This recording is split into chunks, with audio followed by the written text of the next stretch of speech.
Jangan sembarangan ngomong kalau nggak mau dituntut.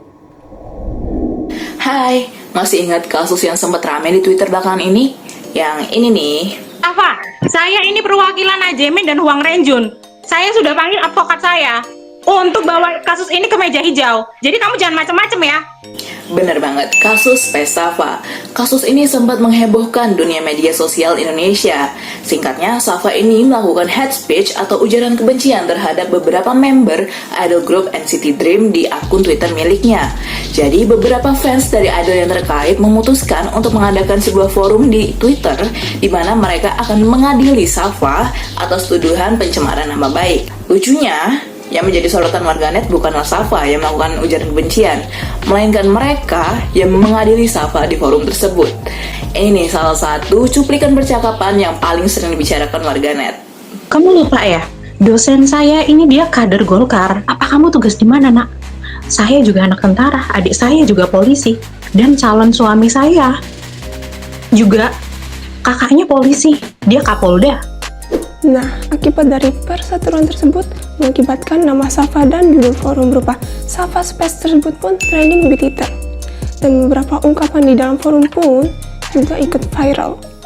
Sabrina yang juga mengikuti space tersebut tidak terima dengan aksi yang dilakukan Safa tersebut dan mengancam akan membawanya ke jalur hukum. Karena ancaman-ancaman dari fans tersebut dianggap terlalu berlebihan sehingga ramai menjadi perbincangan netizen. Akhirnya Sabrina selaku salah satu fans memberikan klarifikasi melalui akun Twitternya. Intinya Sabrina meminta maaf kepada fans NCT dan dia tidak tahu bahwa space akan berakhir seperti ini. Melalui buku Etika Komunikasi di Era Siber, sang penulis Fajar Junaidi menjelaskan tentang etika komunikasi di zaman sekarang. Tak luput, beliau juga menyampaikan tentang etika dalam bermedia sosial. Selain mengkaji tentang ruang virtual media sosial itu sendiri, beliau juga memaparkan bagaimana etika di dalam sosial media itu terabaikan.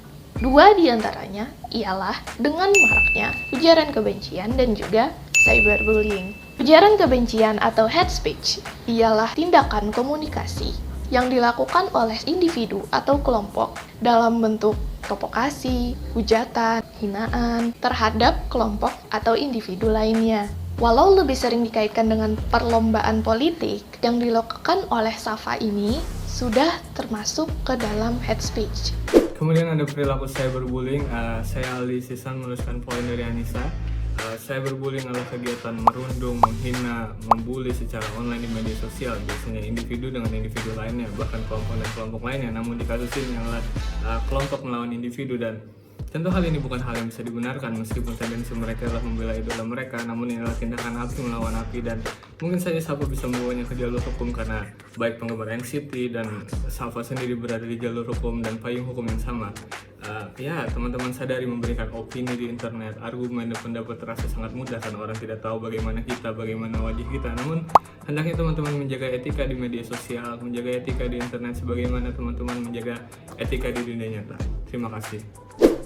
Safa Space yang sempat rame di Twitter akhirnya bikin kita bingung nih. Siapa yang jadi sorotan sebenarnya? Safa yang melakukan hate speech atau Sabrina yang melakukan cyberbullying? Kita nggak bisa menentukan siapa yang benar karena perbuatan mereka ini sama-sama menyalahi aturan etika komunikasi. Safa bisa dilaporkan karena hate speech yang dilontarkannya, dan Safa juga bisa melaporkan cyberbullying yang diterimanya.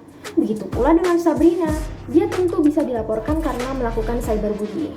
Seperti kata pepatah, mulutmu harimaumu.